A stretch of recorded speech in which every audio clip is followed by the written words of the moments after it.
네, 우리 제가 추억을 더듬어 보니 제가 여기 2007년도, 8년도, 9년도 사이 한번 설교를 한 것 같아요. 그리고 같은 지구였었으니까 제가 이 공사할 때도 와서 어떻게 공사하시는가 봤어요. 오철 목사님. 그리고 지구 진행될 때 저기서 강렬한 기억은 그 생애 처음으로 그 토마토 깻잎 국수를 먹은 것 같아요. 굉장히 맛있었던 기억이 나고요. 지성교회 오면 이게 이제 동대구 세빛으로 이름을 바뀌었지만 여기 오니까 옛날 그 기억이 많이 남습니다.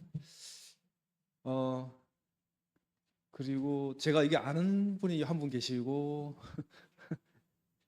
고덕화라는 사람이 있었죠. 그분 어머니는 어디 계세요? 모르겠어요? 영주에 계세요? 네.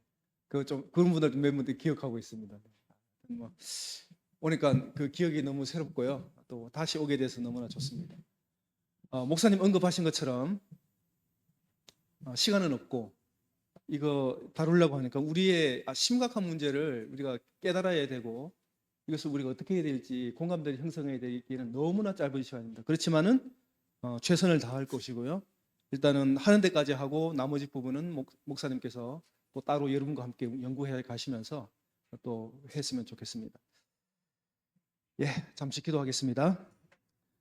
아버지 하나님, 제가 연약하고 무익한 종이지만 하나님의 남은 교회에 살아있는 생기 있는 성령의 능력을 부어주셔서 저를 통하여 깨닫게 하시고 또 펼쳐주시고 또 우리에게 할 일과 갈 길을 제공해 주시는 예수님의 하나님의 그 놀라운 메시지를 우리 모두가 공감하며 듣게 도와주시옵소서. 예수님의 이름으로 기도드립니다. 아멘. 자, 이 책이요. 여러분 다 가지고 계십니까? 저도 이 책에 대해서 잘 몰랐습니다. 책이 주길래 가지고 있었습니다. 근데 해보니까 너무 좋은 책이에요.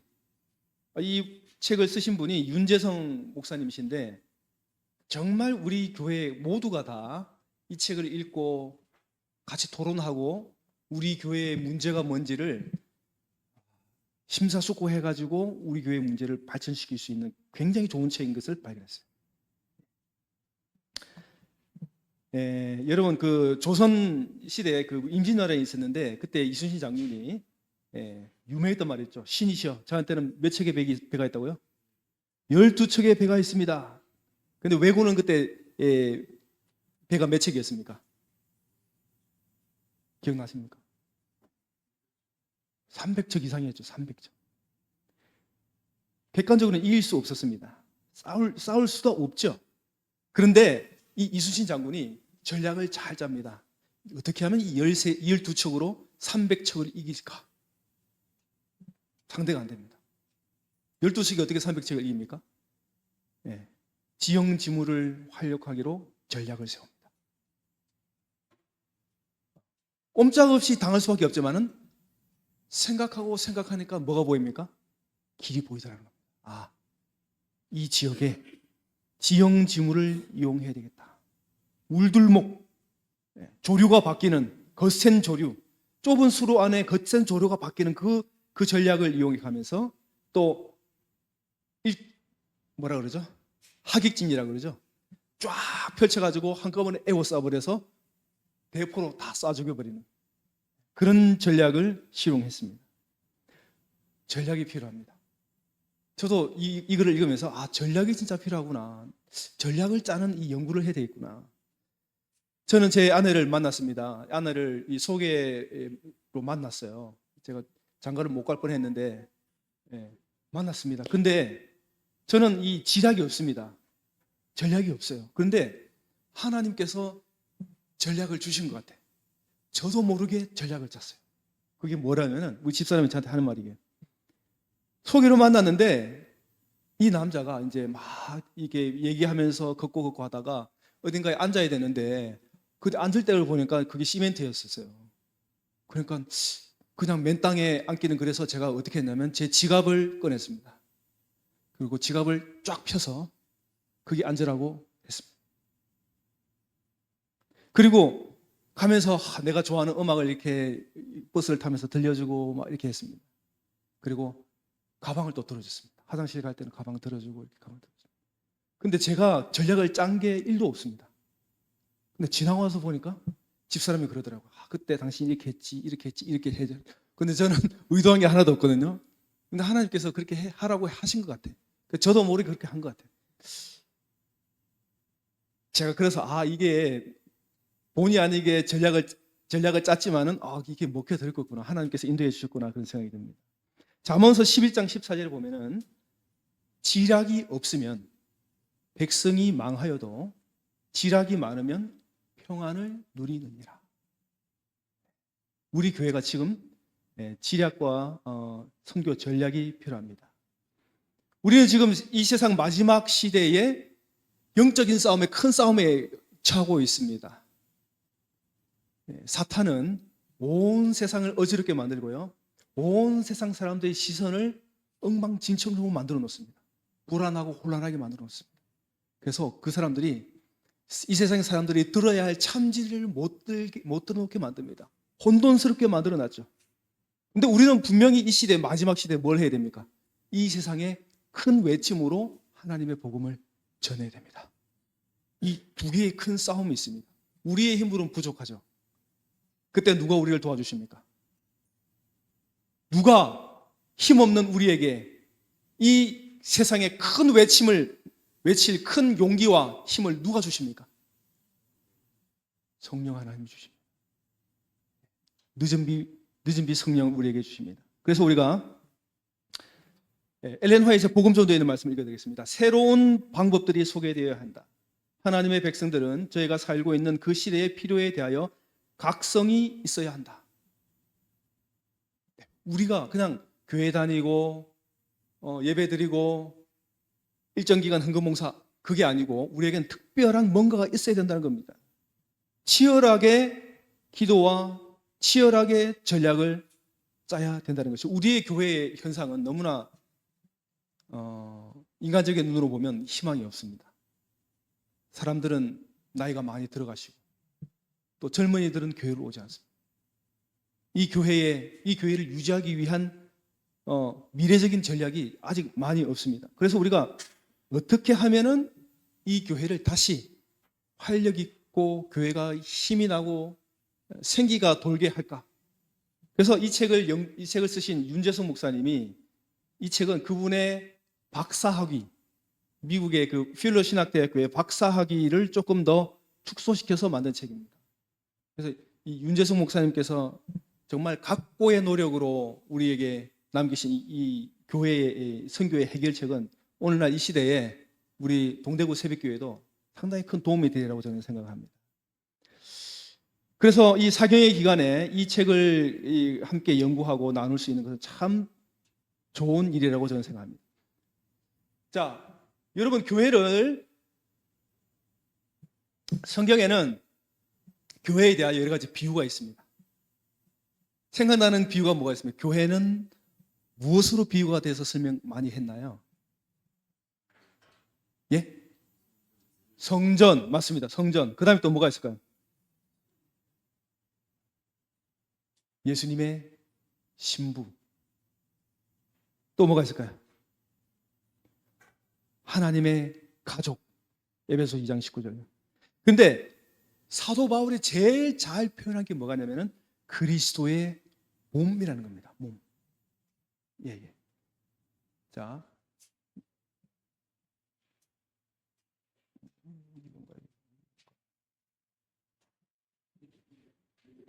근데 예. 자. 그걸로 눌러야 됩니까? 예. 동그란 거죠. 예. 자, 그리스도의 몸이라고 표현합니다. 자, 여기는 아주 중요한 이 교회론이 여기 들어 있습니다. 예수님의 몸이 누구라고요? 교회예요. 여러분, 고린도전서 12장 12절에 보면 그게 나옵니다. 자, 예수님의 몸이 교회다. 어떤 의미가 담겨 있냐면요. 그 핵심 의미는 이겁니다. 교회는 예수님의 제2의 성육신이라는 겁니다. 제1의 성육신은 누굽니까? 예수님이죠. 예수님이 하늘 보좌를 버리시고 인간을 구원하기 위해서 이 땅에 오신 것이 성육신입니다. 그렇다면 교회는 예수님처럼 이 세상을 구원하기 위해 세상 속으로 보내진 예수님이라는 겁니다. 그래서 예수님의 성육신의 목적과 교회가 존재하는 목적이 정확히 일치합니다. 우리는 예수님의 유전자를 가지고 있습니다. 우리가 다 예수님의 유전자를 가지고 있습니다. 예수님이 하늘 보좌에서 이 땅에 내려오신 것처럼 우리도 이 세상에서 부름을 받아서 하나님의 백성이 되고 우리가 다시 세상으로 가서 하나님의 복음을 전해야 됩니다. 자, 아버지께서 나를 보내신 것 같이 나도 너희를 보내노라. 예수님이 우리를 어디로 보낸다고요? 성령을 숨을 내쉬시면서 성령을 받으라 하시면서 우리에게 세상으로 나가야 된다고 말하고 있습니다. 오늘날 우리에게 똑같은 일이 적용됩니다. 교회는 그리스도의 몸입니다. 하나님의 선교를 하도록 부름을 받은 사람들이 우리들입니다. 우리는 선교를 해야 하는 사람들입니다. 우리의 유전자가 선교의 유전자가 있어야 합니다.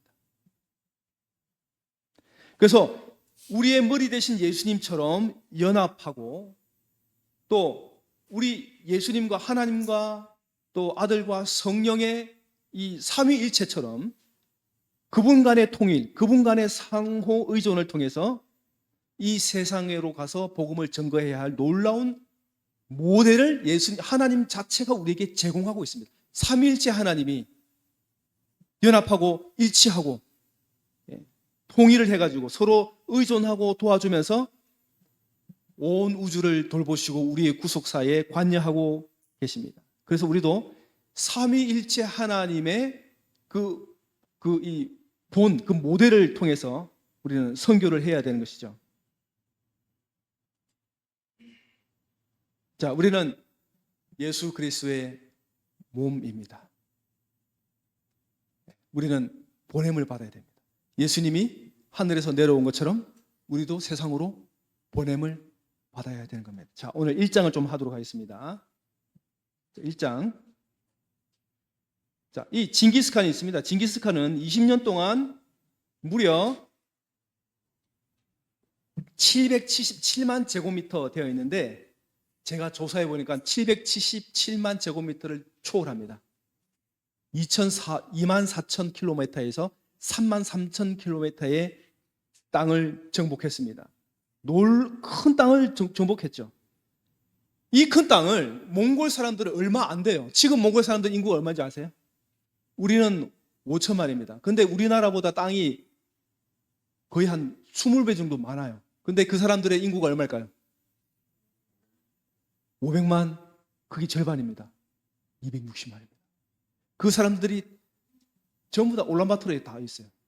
전부 다 초원에 흩어져 있습니다. 근데 그 작은 몽골이 어떻게 그렇게 큰 제국을 점령하게 돼서 그 힘이 어디서 나왔을까요? 자, 이 사람들은요, 성에 있기를 거부합니다. 이 사람들은 유목민이기 때문에 돌아다닙니다. 계속해서 돌아다니면서 새로운 땅을 정복합니다. 징기스칸이 남긴 말이 있어요. 어떤 말이냐면요, 성을 쌓는 자는 망하고 끊임없이 이동하는 자는 살아남을 것이다. 징기스칸이 죽으면서 한 말이에요. 그래서 이들은 말을 타고 다니면서 끊임없이 이동하면서 전쟁을 해가지고 넓은 땅을 차지했습니다. 오늘날 우리 교회도 마찬가지입니다.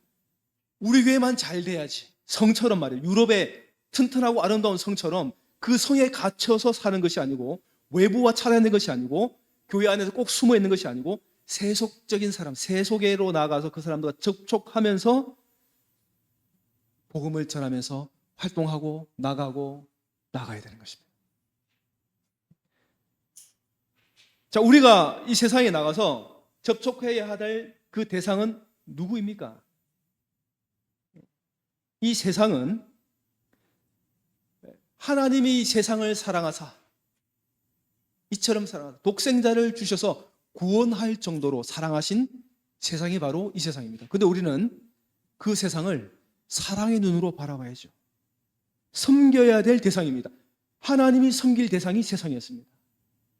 그 아들을 보내셨어요. 그 아들을 죽도록 내버려 주셨습니다. 그 아들도 사랑했지만 더 크게 누구를 사랑하신 거예요? 우리를 사랑합니다. 이 세상에 속한 사람들을 너무나 사랑하셨습니다. 자, 그래서 그렇습니다. 교회를 배에 비유할 수 있습니다. 책에 보면 나와 있습니다. 배에 비유할 수 있습니다. 교회는 배고 세상은 뭐예요? 바다입니다. 여러분, 가장 안전한 배는 어떤 배입니까? 항구에 있는 배입니다. 항구에 있는 배보다 더 안전한 배는 어떤 거예요? 그거를 땅 위에다 딱 모셔놓으면은 그게 정말 좋은 배입니다. 안전한 배입니다. 배의 역할은 바다를 나가는 겁니다. 바다를 나가서 항해하는 것이 배입니다. 교회는 항해하는 배가 됩니다. 세상과 끊임없이 접촉합니다. 세상과 소통하고 사람들을 구하기 위해서 할 수 있는 모든 일을 다 하는 겁니다. 자, 교회를 배에 비유합니다. 그런데 배에도 두 종류가 있습니다. 자, 비유를 들으면 배가 두 종류, 배의 종류는 많죠. 근데 비유를 들으면 배는 두 가지 목적이 있죠. 하나는 놀러 다니는 배, 또 하나는 돈을 버는 배. 목적은 전혀 다르죠. 둘 다 세상을 접촉합니다. 그런데 이 돈을 버는 배, 유람선은 세상을 구원하기 위함이 아니고 돈을 벌고 즐기기 위한 그런 배입니다. 결국 이러한 배들은 다니다가 세상에 물들어 버립니다. 자, 하나님이 우리에게 말씀하신 이 유람선이 아니라 고기를 잡는 배입니다. 영혼을 잡는 배죠. 그래서 우리는, 교회는 어선이 되어야 된다. 교회의 목적은 일시적인 쾌락을 위해서 있는 것이 아니고 땀 흘려 영혼을 구원하라고 하신 겁니다. 교회는 유람선이 아니고 교회는 어선이 되어야 된다. 영혼을 잡는 배가 되어야 된다. 자, 우리 교회는 내부 지향적인 교회입니까? 외부 지향적인 교회입니까? 자, 우리가 예수님의 말씀처럼 어부가 되고 영혼을 잡기 위해서 외부 지향적인 교회가 되어야 됩니다. 세상과 접촉하는 교회가 되어야 되죠. 근데 물고기를 잡으려면 어떻게 해야 됩니까? 어디로 가야 됩니까? 물고기가 많은 곳에 그물을 던집니다. 여러분, 제가 낚시를 해봤습니다. 지난 추석에 낚시하러 갔는데 똑같은 사람이 낚시하는 쫙 있습니다. 모든 사람이 고기를 잡겠다고 이 낚시를 하고 있어요. 우리 식구들끼리 갔는데요. 근데 우리는 다 허탕치고 있는데 어떤 사람은 넣자마자 나오는 사람들이 있어요. 그래서 보니까 바구니 이렇게 담아가요. 저는 한 마리도 못 낚았습니다만은 넣으면 나와요. 넣으면 나와요. 와, 신기할 정도예요. 그 사람들이 태국 근로자들인데 왜 그러나 가만히 보니까 그 사람들이 던지는 이 낚시의 수심이 달라요. 거기에 있는 물고기들이 먹기에 딱 좋은 그 수심에다 그 사람들은 던지더라고. 우리는 그냥 무작위로 던져요. 얻어 걸리겠지, 뭐 한 마리는 잡히겠지 하면서 쑥 던지는데 안 잡혀요. 근데 그 사람들은 넣자마자 걸리고 딱 그들이 좋아하는 미끼, 떡밥이 있고 그 다음에 그들이 움직이는 수심이 있어요. 그러니까 그 사람들은 많은 물고기를 얻었습니다. 그래서 우리는 교회도 말입니다.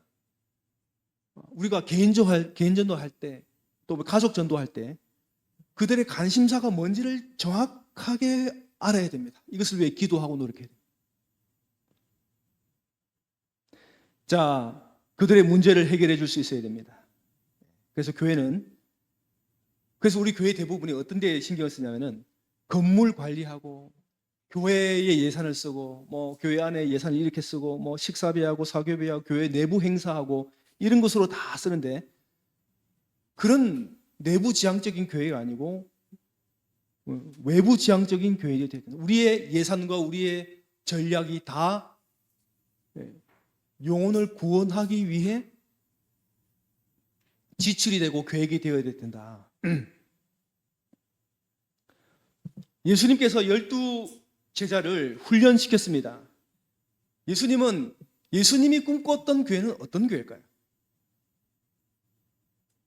그래서 12 제자를 훈련시켰습니다. 12 제자를 훈련시키고 그들로 하여금 예수님이 원하시는 아름다운 교회를 만들도록 그렇게 계획을 하셨습니다. 그래서 예수님께서 하늘로 가셨어도 이 세상에 살아남아 있는 당신의 12 제자와 백성들이 하나님의 그 사역을 이어받아서 하나님의 복음을 전파하도록 그렇게 하신 것이 12 제자를 기른 예수님의 목적입니다. 오늘날도 다르지 않습니다. 오늘 우리가 해야 할 일은 12 제자들이 했던 것과 똑같은 패턴을 이어가야 합니다.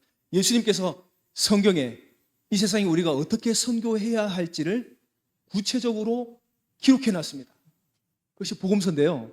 복음서에 보면 많은 것이 기록되어 있지만 거기에 우리가 어떻게 선교해야 될지를 구체적으로 기록을 해놨습니다. 자, 오늘날 우리가 해야 할 일은 그 제자들이 해야 할 일을 똑같이 하는 겁니다. 제자들이 맨 처음에 3년만 동안에 예수님을 따라다녔습니다. 그러면서 그들은 무엇을 배웠을까요?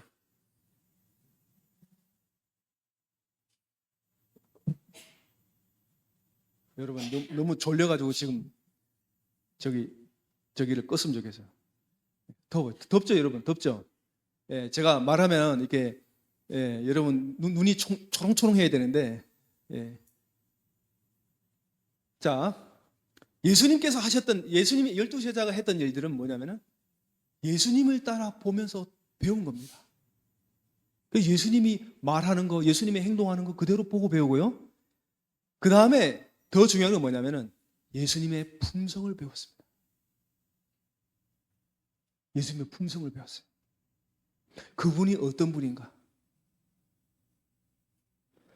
그리고 그 예수님을 품성을 보고 배우고 담근 그 모습으로 예수님이 십자가에 죽어서 승천을 하고 난 다음에 그 사역을 대신한 거죠. 오늘날 우리 모두에게 12 제자들처럼 우리가 세상에 나가서 우리가 보고 배운 예수님의 성품을 그대로 전하고 말씀을 전하고. 자, 그래서 여러분 좀 넘겠습니다. 조금 넘어가겠습니다. 그래서 모든 신자가 사역에 동참해야 된다. 교회 일은 누가 하는 겁니까? 교회 일은 장로님만 하시나요? 모두가 다 합니다. 어떤 교회는 목사님에게 다 하라고 합니다. 목사님 하시죠. 목사님 설교하시죠. 목사님 쓰레기통 좀 비우시죠. 목사님 제 물건을 교회에다가 지금 택배로 보냈는데 그거 좀 저 집으로 좀 갖다 주시죠. 그런 사람 봤어요. 갖다 줘야 됩니까? 안 갖다 줘야 됩니까? 갖다 줘야 되죠. 네. 왜요? 집사님 말해보세요. 왜 갖다 줘야 돼요? 맞아요. 박수 100점. 그것 때문에 갖다 줘요. 모두가 뭔가를 다 목사한테 하기를 원해요. 근데 그 예수님이 꿈꾸던 교회가 아닙니다. 자기가 해야 할 일을 자기가 알아서 해야 돼요. 자기가 해야 할 사역이 있어요. 여러분, 그래서 우리가 생각을 바꿔야 됩니다. 오늘 자, 이거 좀 넘어가고 계속 넘어갑니다. 이거 할 거 많은데 여러분 이게 뭡니까? 이게 지금 보이는 게 많이 봤죠? 예, 필름이죠, 필름. 자, 이 세계 3대 필름이 있죠. 코닥, 후지, 아그파가 있습니다. 이 중에 코닥이라고 하는 이 필름 회사가 있는데 이 회사가 놀랍거든요. 1975년에 무슨 일을 했냐면요. 오늘날의 디지털 카메라를 개발했어요. 1975년에. 근데 이 사람들이 그걸 개발해놓고 뭐 했냐면요. 이거 개발하면 우리 필름 다 망해. 우리가 지금 하고 있던 필름 사업 다 망해. 그러니까 잠시 그냥 놔뒀어요. 오랫도록. 자기 사업 망하니까. 그리고 어떤 회사들은요, 이 필름을 고집하다가 자기 사업이 다 망했습니다. 여러분, 그 중에 노키아라는 그 휴대폰 회사 아시죠? 노키아가 이제는 완전히 망했어요. 이제 재생 불가합니다. 교회는 어떻습니까? 교회는 여전히 우리가 뭘 하고 있습니까? 옛날 그대로를 반복하고 있습니다. 안식일 학교 언제 제정됐죠? 그 역사도 알지 못할 만큼 오래됐죠. 근데 우리가 그대로 하고 있습니다. 사업 장려하고 그대로 하고 있습니다. 세상은 바뀝니다. 우리의 관심사는 좀 더 신선하고 좋은 걸 원하는데 그렇지 않아요. 우리가 뭔가를 바꿔야 합니다. 그래서 내부 지향적인 교회에서 외부 지향적인 교회로 바꿔야 된다. 목회자에게 의존하는 교회에서 평신도 중심의 교회로 전환해다. 모든 사람들이 목사처럼 움직이는 교회. 설교 잘하지 못하지만, 말씀 잘 가르치지 못하지만 뭐는 잘할 수 있어요? 목사처럼. 여러분 뭘 잘할 수 있어요? 기도 잘할 수 있어요. 또 영혼들을 찾아갈 수 있어요. 방문할 수 있어요. 찬양 잘할 수 있어요? 잘할 수 있어요. 자, 그래서 전도하는 교회. 자, 그래서 여러분, 우리 이 책 제목이 이 책에서 우리 주장이 뭐냐면 전도하는 교회를 버리자.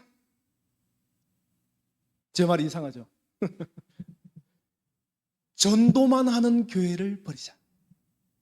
전도해야 되겠죠. 근데 전도만 하는 교회는 버리자.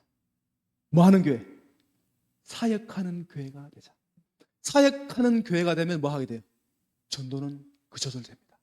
근데 전도만 하는 교회는 그 전도 외에는 할 게 없어요.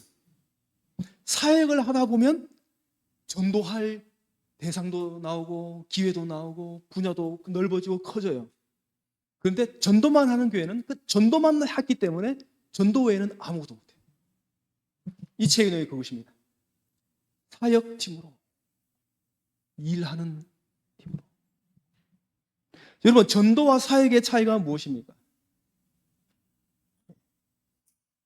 여러분, 지하철을 타면 사람들이 옛날에만 오늘 요새는 한 사람도 본 적이 없어.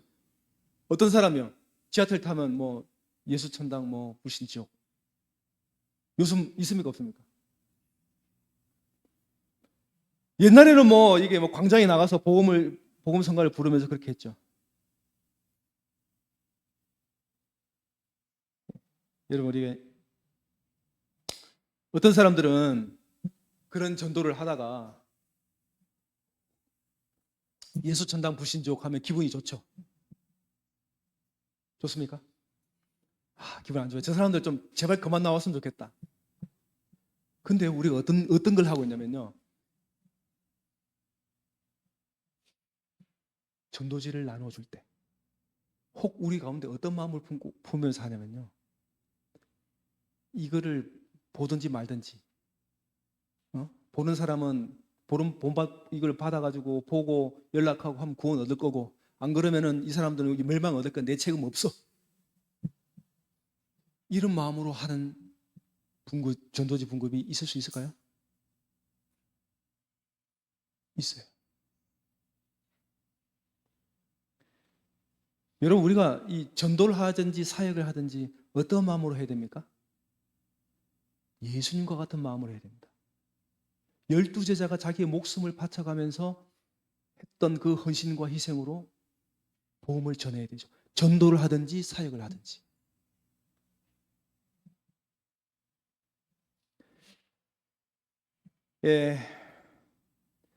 여러분 넘어가겠습니다. 너무 시간이 없네요. 오늘 시간이 너무 빨리 가고 지금 할 게 너무 많아요. 어떻게 하면 좋을까요? 제 마음만 바쁘고. 그래서 예수님은 이 선교 방법의 좋은 모델을 기록해 놓으셨습니다. 자, 여기 있는 말씀 한번 읽어볼게요. 오직 그리스도의 방법을 사용함으로써만 사람들을 접촉할 때 참 성공을 거둘 것이다. 구주께서는 사람들의 유익을 소원하는 분으로서 그들과 섞이셨다. 그분께서는 그들에 대한 당신의 동정심을 보여주고 그들의 필요를 따라 봉사하시고 그들의 신임을 얻으셨다. 그 후에 그분께서는 나를 따라오라고 그들에게 명하셨다. 그분이 하신 사역의 패턴이 있어요. 예수 믿으세요? 맨 처음부터 안 했어요. 예수님이 다가가서 너 예수님 믿어야 돼, 하나님 믿어야 돼, 이렇게 한 게 아니었다는 겁니다. 예수님의 방법을 우리가 사용해야 합니다. 나를 따라오라고 말하기 전에 어떤 일을 하셨냐면 그들에게 먼저 신용을 얻었어요. 신용을 얻었어요. 중요합니다. 신용이. 제가 안동에서 목회를 했던데 제가 어떤 경험이 있냐면은 제가 교회 차를 수리하고 제 차를 수리하려고 이제 카센터를 알아봐야 되잖아요. 그래서 어디가 좋을까 카센터를 알아봤어요. 어떤 카센터에 가보니까 뭐 이상한 걸 고치라고 그래가지고 당장 나와버렸어요. 몇 군데 찾다가 어느 한 카센터를 찾았어요. 근데 그 카센터 사장이 저분 조금 순진하고 착해 보여가지고 거기 갔는데 계속 거기다 3년 동안 계속 왔다 갔다 거래를 했습니다. 근데 그 사람이 나한테 물어봐요. 사장님은 뭐 하는 사람이에요? 물어봐요. 예, 저는 목사입니다. 이 사람이 깜짝 놀라는 거예요. 왜 놀랬냐? 자기는 자기 그 이제 카센터에 있으면 수많은 사람들이 왔다 갔다 하는데 그게 교회 다니는 사람들이 와서 들어와서 한다는 말이 교회 다니라는 거예요. 교회 다니라. 좀 강제로 하기도 하고 엇박 지르기도 하고. 그래서 교회 다니는 사람 하면 그런 사람인 걸로 생각했는데 제가 한 그게 3년 지날 때쯤 그 사람이 그걸 물어보더라고요. 그래서 제가 교회 목사입니다 하니까 깜짝 놀라요. 아니 교회 다니는 사람은 여기 들어와가지고 교회 다니라고 억지 부리고 그리고 난리인데 왜 저에게 교회 다니라는 말을 안 합니까? 그렇죠. 저도 해야 되는데 감히 저는 그래서 뜸을 보고 있어요. 뜸 있잖아요. 뜸을 봐야 되잖아요. 예? 밥솥에 칙칙 소리 난다고 먹나요? 아니죠. 뜸을 들여야 되죠. 그래서 제가 이제 그분의 이제 그 사정을 요리조리 살피다가 그분이 그 말씀을 하고 이제 얘기를 하기 시작했어요. 네. 그래서 그 사람에게 인간적으로 다가가고 관계를 맺고 그렇게 하다가 제가 이제 다른 데로 가서 금정으로 갔어요. 부산으로. 근데 이 사람한테 계속 전화가 와요. 언제 안동 오냐고. 제발 좀 오라고. 네? 다시 그 멀리 가지 말고 다시 오라고. 그래갖고 유학할 때도 전화 와요. 무기에도 카톡으로 전화 와요. 언제 돌아오냐고. 그래가지고 이제 이게 왔죠. 경산에 왔죠. 왔으니까 왜 안동 안 하냐고 경산에 갔냐고. 그래서 또 경산에 왔어요. 안식일에 왔어. 그리고 와가지고 우리 교회 어딘지 보고 얼굴 보고 또 갔어요. 이번에 저 기장으로 발령받았거든요. 기장에 딱 간다 그러니까 왜 이게 안 왔냐고 근처에 오라고. 그러더니 기장에 자기 여동생이 있다고 놀러 가겠다고. 딴 데로 샜습니다. 우리의 신용을 얻는 겁니다. 한 번에 전할 수 없어요. 그렇죠? 예수님의 품성을 보여줘야 돼요. 예수님의 제자들처럼 신실하게 예수님의 품성을 갈망하다가 우리는 예수님을 전할 수 있습니다.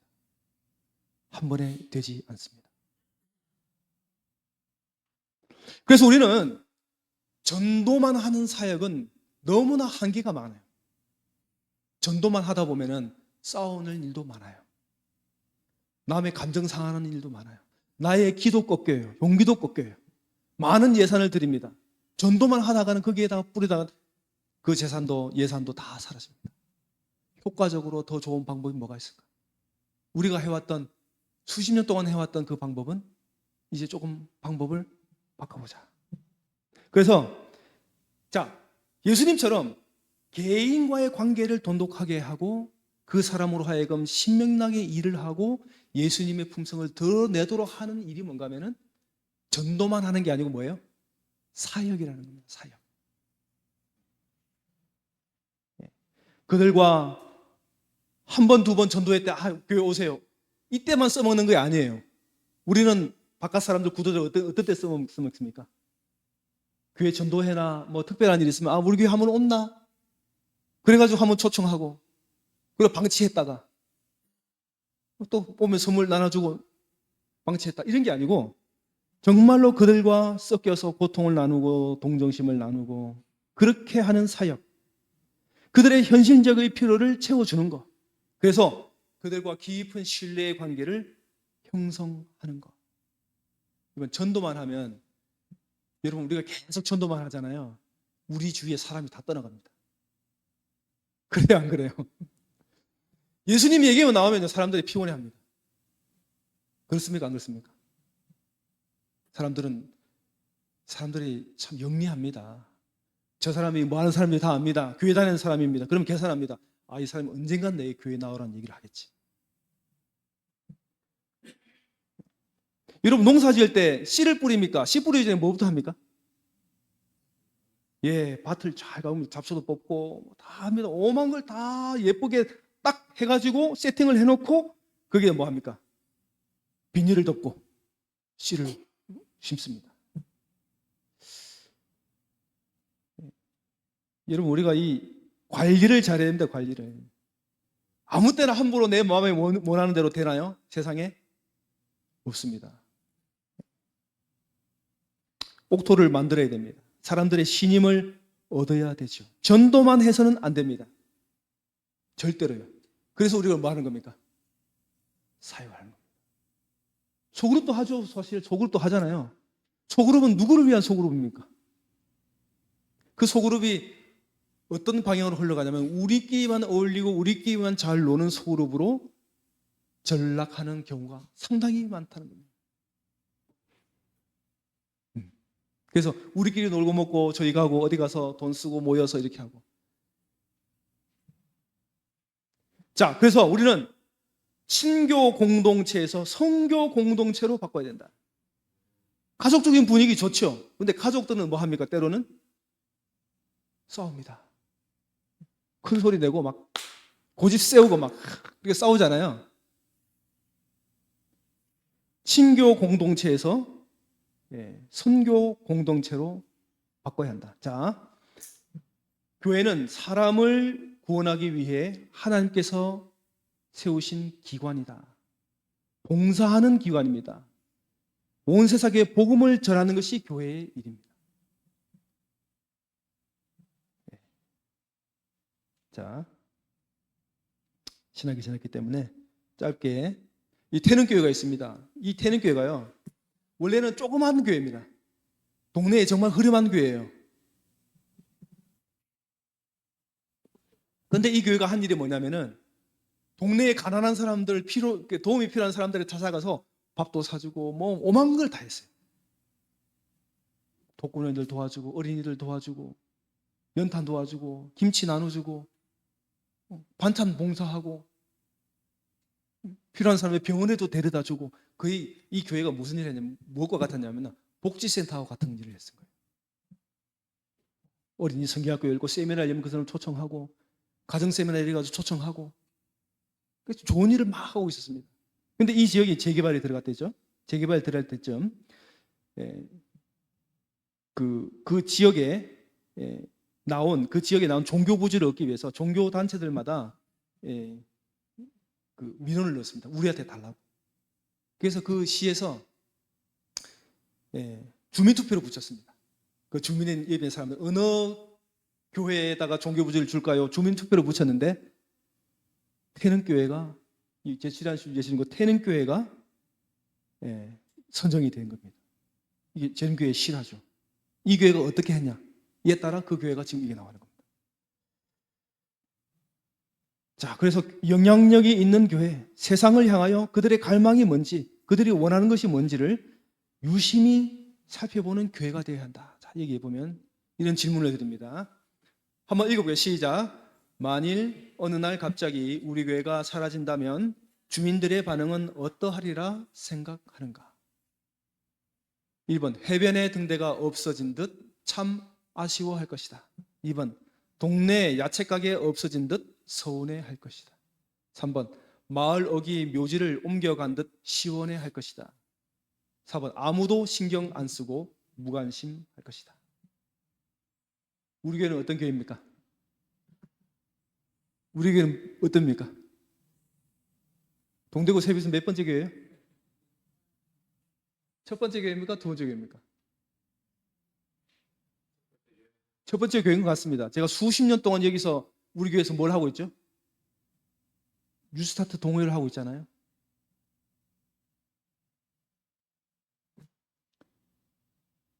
자, 여러분, 근데 대부분의 우리 교회들이, 여러분은 1, 2, 3, 4, 우리 교회 여기 동대구 새벽교회 말고 1, 2, 3, 4 중에 어떤 몇 번에 속한다고 생각하세요? 예? 4번요? 아니요.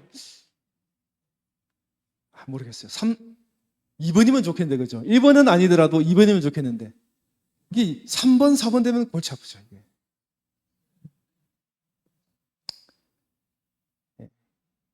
자, 교회는요, 교회 활동에는 이 예배가 있고 양육과 선교가 있습니다.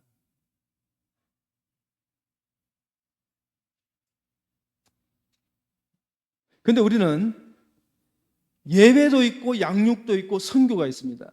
근데 이 예배, 양육, 선교 이 세 개 중에 우리가 제일 많이 중요하게 생각하는 건 뭡니까?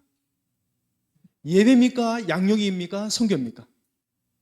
우리가 지금 현실 속으로 제일 중요하다고 생각하고 제일 시간을 많이 투자하고 제일 돈을 많이 투자하고 제일 신경 많이 쓰는 게 어디예요? 예배예요? 양육이에요? 선교예요? 예배죠. 우리는요, 예배를 잘 지키면 할 거 다 한 것처럼 생각합니다. 예배 중심의 교회에서 벗어나야 되죠.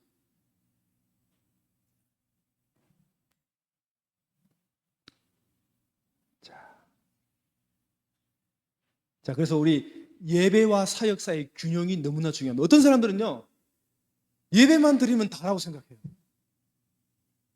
사실은 이게 제가 생각할 때는 거의 우리 교인 내 한 80%가 그래요. 각 교회를 가면 80%가 예배 드리면 땡. 예배 드리는 게 마치 내가 그리스도인으로서 의무를 다 하는 것처럼.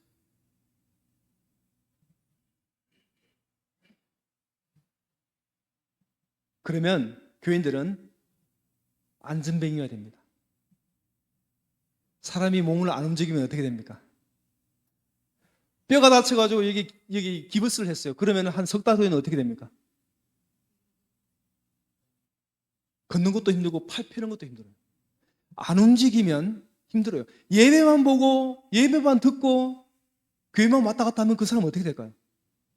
근육이 없어집니다. 영적인 근육이 싹 없어집니다. 그래서 예배 시간에 졸거나 예배를 듣고 난 다음에 그냥 비평만 합니다. 오늘 설교가 좋았니 안 좋았니. 그래서 우리가 예배와 사역의 균형을 맞춰야 됩니다. 예배와 사역의 균형요. 듣는 만큼 뭐도 해야 돼요? 우리가 합심해서 복음을 전가하는 어떤 사역을 해야 된다는 거예요. 여러분, 열심히 일하는 사람은 어때요? 오늘 장로님 잘 아시잖아요. 열심히 일하면 어떤 현상이 나타납니까? 떠나야 돼요? 카드 광고죠. 옛날에 있었습니다. 현대 광고죠. 현대카드. 근데 열심히 일하는 사람, 땀 흘려 일하는 사람은 그 다음에 뭘 해야 됩니까? 배고픕니다. 밥 안 먹으면 일을 못하니까. 그리고 다시 밥 먹고 다시 열심히 또 일하죠. 우리가 열심히 일하다 보면 뭐가 생깁니까? 영적인 피로가 생깁니다. 사람들을 위해서 봉사하다 보면 내가 영적인 어떤 하나님께 가까이 나아가야 되겠다. 하나님께로부터 힘을 얻어야 되겠다. 이런 일들이 생깁니다. 그 영적인 예배의 활동이 있어야 또 일을 하게 됩니다. 봉사하게 됩니다. 사역을 하게 됩니다. 그래서 그것은 너무나 자연적인 순간입니다. 그래서 예배와 설교는 누가 합니까? 목사님이 하고요. 양육과 선교는 누가 합니까? 선교 신자들이 하는 겁니다. 그래서 균형을 맞춰가지고 목사님은 설교와 그 다음에 말씀에 협력하고 그 다음에 양육과 선교는 우리 신도들이 열심히 하는 겁니다. 그래서 이 책의 내용이 그겁니다. 우리가 의자에 앉아서 말씀만 듣는 것만으로는 이게 더 이상 할 일이 아니다. 우리가 할 일은 예배도 중요하지만은 가서 배에 고프도록 진짜 말씀에 갈급함이 있도록 뭔가를 부딪히고 영적인 어떤 허전함을 느끼게 하고 기도하게 하고 그 영적인 허전함을 채워서 다시 사역에 들어가면 기쁨과 보람과 맛을 느끼도록 이끌어주는 교회가 되어야 한다. 자, 목사님들은 설교만 할 것이 아니고 신자들에게 그러한 일을 하도록 제공해 줘야 돼요. 목사의 역할은. 그 다음에 교인들의 은사를 개발해 줘야 돼요. 어떤 일을 이분들이 잘하고 어떤 사역에 할 수 있도록 기회를 주고 환경을 조성해 주는 거. 자, 그래서 저도 생각해 보니까 사실 저는 정말 무익한 종입니다. 고백합니다. 저는 진짜 무익한 종이에요. 이걸 들어보니까 저는 주로 뭐 했냐면 설교만 했어요. 교인들로 하여금 살아 움직이도록 사역하도록 그들의 은사를 잘 활용하여서 신명나게 일하도록 영혼을 찾아서 나가서 그들과 접촉하고 기도하고 그들이 무릎 꿇게 하고 눈물 짓게 하고 영혼을 위해서 갈급한 마음을 갖도록 그런 일을 안 했다는 거예요. 대부분의 목사들이 우리 성도들이 어려운 걸 다 아니까 생활이 힘든 거 다 아니까 생활에 전념하게 내버려 두는 것 같아요.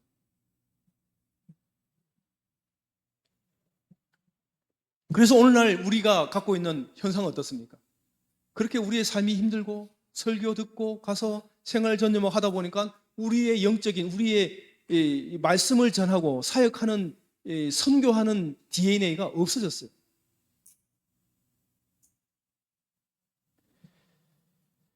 자, 이렇게 모든 신자가 사역자가 되는 겁니다. 목사만 사역자가 아니고 모든 신자가 사역자가 되고 일이 되고 그 사람들이 교회에 와서 할 일이 있고 목사님만 바빠요. 저도 엄청 바빠요. 이거 녹화되죠? 네. 바빠요.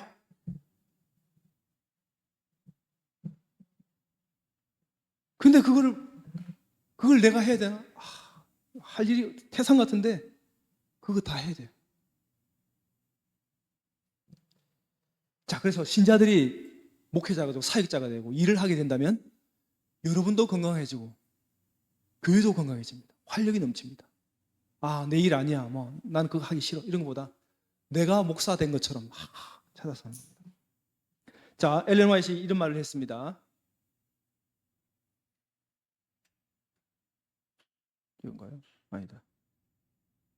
목사가 모든 짐을 다 지고 모든 일을 대해야 되는 생각은 큰 잘못이다. 목사들은 교회가 할 일을 자기가 함으로써 자신을 피로하게 만들거나 신자들이 저들의 의무를 시행하지 못하도록 방해하여서는 안 된다.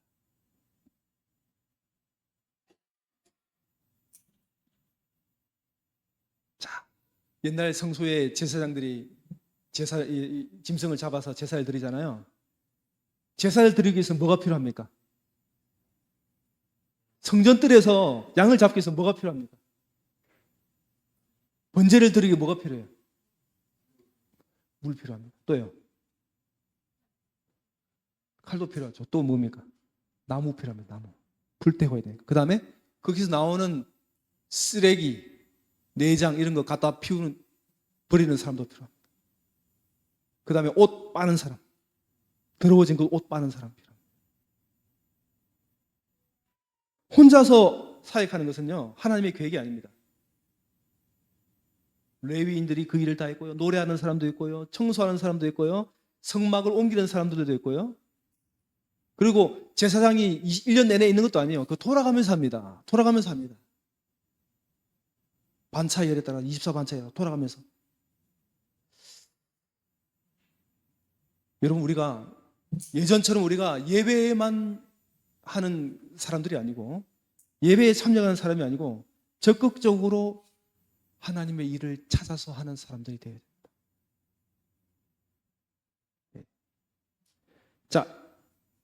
자, 그래서 우리가 이렇게만 되면 교회는 정체되거나 쇠퇴할 수 없습니다. 여러분. 자, 그래서 다시 한번. 자, 목사가 해야 될 역할 세 가지. 티칭, 코칭, 프리칭. 영어로 되어 있어서 그렇지만 다 아실 겁니다. 티칭은 뭡니까? 머리에 지식을 넣는 겁니다. 머리에. 지식과 진리를 전달하는 거, 알게 하는 겁니다. 코칭은 뭡니까? 손과 발을 움직이게 하는 겁니다.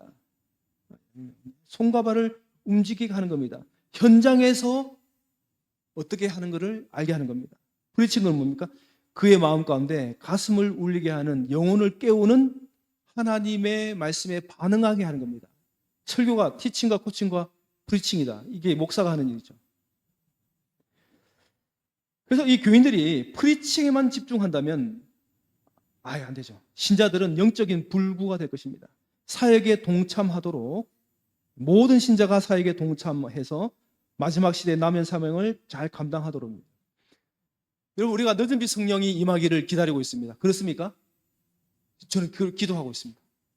어떤 기도를 드리냐면요, 제가 늦은 빛 성령의 운동에 참여하도록 기도합니다.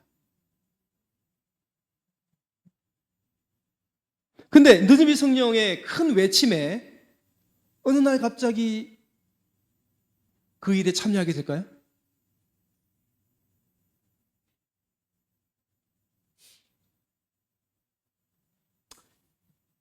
여기 이렇게 엘렌 화이트가 이렇게 말했습니다.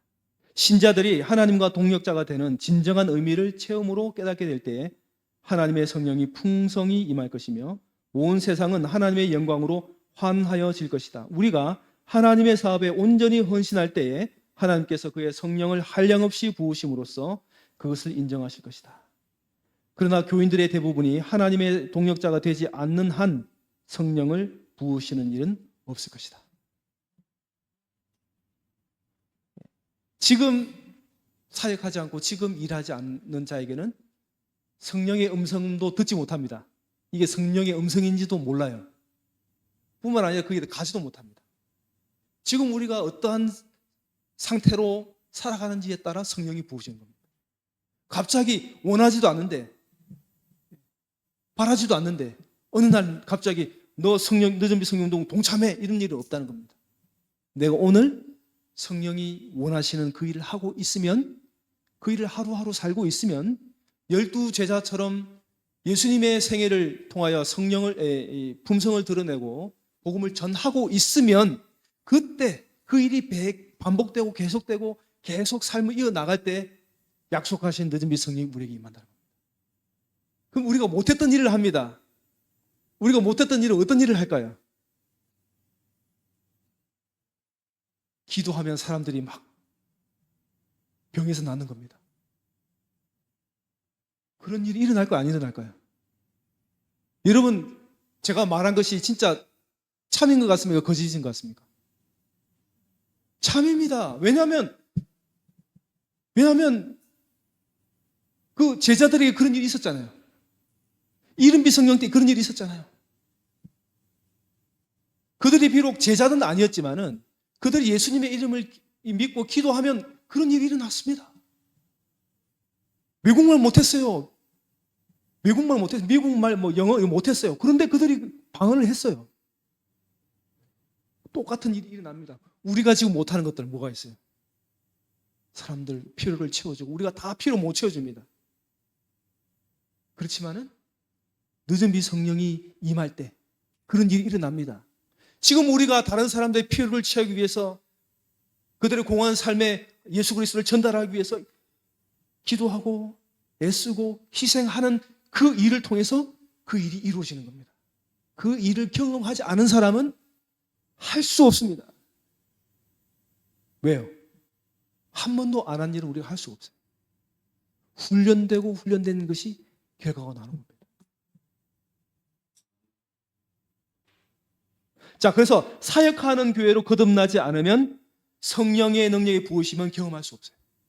그래서 오늘 우리가 어린이들 도와주고 독거노인을 도와주고 병든 사람을 고쳐주고 나의 필요를 채워주는 그 일을 열심히 하는 사람과 교회는 성령 받는 사람이 많을 겁니다. 그래서 이 마지막 시대에 우리가 그 일을 가능하게 합니다. 전혀 이루어질 수 없는 일이 아닙니다. 믿지 않던 사람들이 갑자기 우리가 말한다고 예수님을 믿습니까? 전혀 아니죠. 오히려 가라 그럽니다. 예수님 믿으라고 가라 그럽니다. 필요 없다 그럽니다. 전도지 주면 어떻게 해요? 받는 즉시 쓰레기통으로 들어갑니다. 그런데 우리가 그 일을 계속 하다 보면 어떻게 돼요? 복음을 증거하는데 하루에 몇천 명이 믿었다고 했어요. 베드로가 3천 명이 복음을 증거하고 침례를 받는다니까요. 그 일이 과거의 일이 아니에요. 우리에게 또다시 약속이 되어 있어요. 언제요? 늦은 미성년 때요. 우리가 사역을 하다 보면 그 일을 할 수 있어요. 그런데 우리가 지금 있는 그대로의 모습으로는 그게 가능할 수가 없다. 설교만 듣고 있어요. 설교만 잘 들어요. 그래서 이 목사님이 우리가 사역팀으로 속으로 많잖아요. 우리 속으로 많잖아요. 무슨 소그룹 있습니까? 우리 교회는 그거 있어요. 테니스 치는 소그룹도 있어요. 해보니까 좋기는 좋은데 영혼 구원과는 조금 거리가 멀다. 우리 교인들까지는 좋아요. 단합하고 좋기는 한데 영혼 구원하는 일에는 조금 멀다. 직접적으로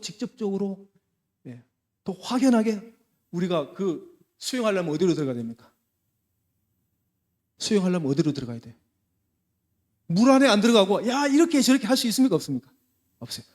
몸을 물에 맡겨야 돼요. 그래야 평형도 하고 수영도 하고 호흡도 이렇게 하고 하지 않습니까? 오늘 너무 시간이 많이 가네요. 제가 일과밖에 못했어요. 어떡하죠? 그러니까 목사님 제가 고민이 그거예요. 난 이렇게밖에 못해요. 예? 이게 요약해서 못한다니까. 하여튼 여러분 제가 이게 다 못한다 할지라도 여러분이 연구해야 될 게 많아요.